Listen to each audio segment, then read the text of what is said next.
Soy Nacho Ruibal y vivo en José Ignacio desde el 88. Me quedé en 1988. Bueno, en realidad veraneo en José Ignacio con mi familia desde el año 72. Esa fue la primera vez, de casualidad, en las vueltas de la vida. A nosotros, una familia de 5 hermanos, acababan de operar a mi padre de la columna. Y en aquella época, cuando te operaban de la columna, de una hernia, te sacaban el disco y te soldaban las vértebras, y eso requería usar un corsé de yeso durante 3 meses. A papá lo operan antes del verano, y la alternativa para la familia era o quedarse en Montevideo o ir al campo. Digamos, la idea de una de Punta del Este estaba totalmente anulada, dado que papá no iba a estar con el corsé de yeso en Punta del Este. Mamá sale a buscar algo cerca de Punta del Este, cerca que no fuese, por supuesto, La Barra, que no fuese Manantiales, y descubre por un dato familiar, José Ignacio, por primera vez. Alquila una casa, o sea, el mismo día que entra al pueblo, y primer verano nuestro entonces, de diciembre a marzo, en José Ignacio. Francamente, José Ignacio es un lugar donde había pasado veranos increíbles, con recuerdos lindísimos, a pesar de que siendo adolescente estaba en José Ignacio, pero también la otra mitad en Punta del Este. La razón por la cual me quedé en José Ignacio fue porque era un lugar donde encontraba paz. Estaba en un momento de mi vida muy especial, donde trabajaba bien, había hecho mi carrera, pero determinadas circunstancias hicieron que tomara una decisión, y opté por el lugar donde realmente sentía paz interior, que era acá José Ignacio. Cuando me instalo en el 88, en ese momento mis padres estaban terminando de construir una casa, siempre habían alquilado, y la casa prácticamente terminada, me instalo en la casa, y durante esos meses que había dejado mi actividad laboral, mi vida en Montevideo, es decir, que me quedé en José Ignacio sin volver a Montevideo. Terminé la casa junto a los obreros. El tema era qué hacía después. Y bueno, la realidad es que pasé unos cuantos meses sin ninguna actividad, más que sufriendo necesidades propias de cualquier propietario, y me di cuenta que si yo tenía esas necesidades, también otros propietarios la tenían, o todos los propietarios la tenían. Así que lo primero que hice fue formar una empresa de servicios junto con un amigo local, que fue un éxito, ¿no? Insisto, si lo necesitaba yo, lo necesitaban todos. Funcionaba como un club y se llamaba Home Service. Y eso fue como empiezo yo en José Ignacio mi actividad laboral. Y así durante 2 años, realmente muy, muy exitoso, el tema de la empresa de servicios, siendo el único secreto cumplir, ¿no? ¿Verdad? Te contaba, no, la realidad es que como me quedé a vivir, que era cómo me preguntabas, lo primero que hice, y te comentaba lo de la empresa de servicios, y la inmobiliaria fue el devenir natural, ¿no? La empresa de servicios, justamente con un amigo local, el cual para mí justamente era el símbolo de lo que era ese José Ignacio que yo viví cuando empezamos a venir en los 70. Un José Ignacio que uno puede dividirlo puede hablar de un José Ignacio hasta los 70, fines de los 70, un José Ignacio de los 80 y un José Ignacio a partir de los 90, ¿no? Referido a un José Ignacio, cuando hablo de los 70, un José Ignacio sin puente, un José Ignacio mucho más de Rocha que de Maldonado, un José Ignacio muy difícil de acceder, un José Ignacio de los 80 con la novedad del puente, con la novedad de los servicios, el teléfono, la luz, y un José Ignacio de los 90 ya con la mayoría de los servicios instalados, con el puente funcionando a pleno, con una realmente maldonadización plena de José Ignacio, y con una preocupación de ya una cantidad de vecinos de cómo preservar este lugar, ¿no? ¿Verdad? Cómo seguir manteniendo ese carácter que a pesar del avance de los 80 seguía teniendo el gustito de los 70, 60 o 50, ¿no?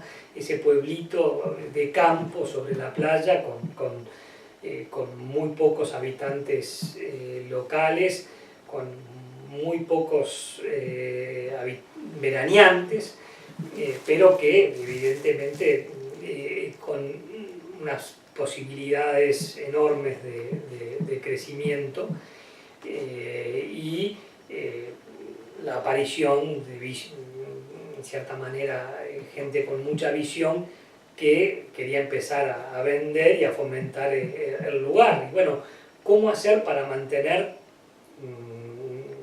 ese carácter? Ahí prácticamente toda esa comunidad local, yo te diría más que nada uruguaya, o junto con la Argentina, tratando de hablar con los locales de lo que progreso significaba, de cómo saber mantener las cosas podía significar crecimiento real para José Ignacio. Y todo eso gracias a una posición muy bien dispuesta de parte del gobierno municipal, que estaba atento a recibir las inquietudes de esos vecinos que venían de Punta del Este, que venían de La Barra, y que habían encontrado en José Ignacio ese lugar de veraneo de su infancia en otras épocas, en los 30, en los 50, en los 70, y junto con el gobierno entonces se trabajó muchísimo y se logró construir una ordenanza que, valga la redundancia, ordenó el crecimiento del lugar, definiendo la marca José Ignacio, digamos, preservando ese perfil familiar y de baja densidad que todos los que de alguna manera habíamos venido al lugar nos gustaba y queríamos mantener. Los 80 era muy difícil de acceder, solamente había una manera, que era a través de la Ruta 9, y por un camino bastante dificultoso, a tal punto que había una persona conocida como el caminero, encargada de mantener ese camino viable, con una empresa de ómnibus llamada El Faro, que comunicaba a José Ignacio con el mundo, en este caso con San Carlos. Un ómnibus conducido por el titular de la empresa, Rosendo Núñez, y su hijo Nuble. Ese ómnibus que era el encargue de la aspirina, del algodón, de la galleta y del diario, porque no había otra manera o tenías que agarrar el auto e irte hasta San Carlos o Maldonado o Rocha, o confiar en la memoria de Rosendo, porque nunca anotaba nada, era genial, pero sin embargo cumplía y metódicamente traía el suministro y los víveres a los almacenes y los encargos a a los veraneantes o propietarios o locales. Ese colectivo era genial, era la típica bañadera, era unos ómnibus viejos, de los que yo llegué a conocer en Montevideo, con la trompa, los Leyland, con una abertura atrás, con la puerta de atrás que abierta, con la puerta de adelante, ¿no? Que se abría con la manija y con la valija arriba del techo donde se cargaba los bolsos, las valijas de la gente que venía, así como recogía la producción de la gente que vivía, porque José Ignacio era una aldea de campo sobre la playa, con unas pocas casas y una cantidad de campitos que rodeaban a esa península, así como 2 o 3 campos grandes, ¿no? Pero la mayoría eran pequeños productores que o abastecían José Ignacio en la temporada, en el verano, o iban a vender su producción a la feria o al mercado de San Carlos. Y ahí iba entonces el ómnibus de Rosendo cargado de gallinas, huevos, chancho, las bicicletas, lo que fuese necesario, Rosendo cargaba y llevaba a San Carlos, así como la carta, era el correo, hacía de todo. Ese mismo ómnibus, esa bañadera, esa empresa, unía Garzón con San Carlos. Es decir, que Nuble y Rosendo tenían la ruta por el camino Eugenio Sáenz Martínez hacia San Carlos y también tenían la ruta a Garzón, un pueblo en el medio de las sierras, hoy tan mediático, y era el único contacto, eso sí, que tenía Garzón con el mundo, ese ómnibus que llegaba y que levantaba a la gente para llevarla a San Carlos a cobrar la jubilación, a traerla de nuevo, la galleta, los encargos. No, realmente era una aventura solamente subirse y pasear en el ómnibus de Rosendo, ya sea en el viaje a Garzón o en el viaje al Café 18 en San Carlos, ¿no?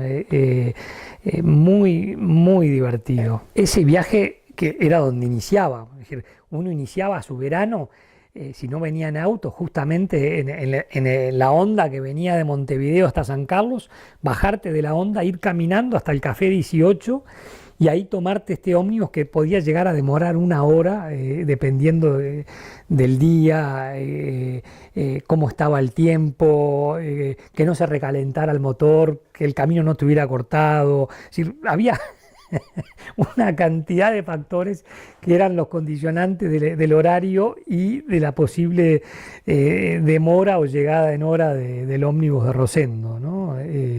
Nunca menos de media hora, yo creo que media hora fue el récord absoluto de la historia. Muy, muy divertido. Ese verano que empezaba con Rosendo y que seguía en el día a día con la mañana y la cola frente a la casa de uno de los vecinos, los barrios, con las botellas en aquella época de aguasalus o de Coca-Cola o de lo que fuese, a que te pusiesen del tarro de leche que traían del campo directamente, la leche que cargabas para desayunar, la espera del carro que venía con la carne y el pedazo de capón o de vaca para hacer los churrascos o el asado,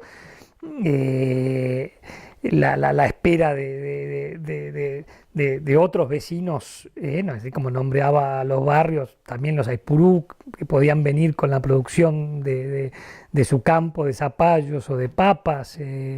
No, un José Ignacio realmente muy lindo y claro, ¿quién no iba a tener ganas de preservarlo o mantener por lo menos el espíritu, ¿no? Eso mezclado con los Riera, el almacén del lugar donde Me acuerdo la primera vez que llegó la mesa de Casín, ¿no? Además del almacén, la barra para tomar un trago y la mesa de Casín. Fue una revolución, ¿no? En el lugar donde paraba Rosendo,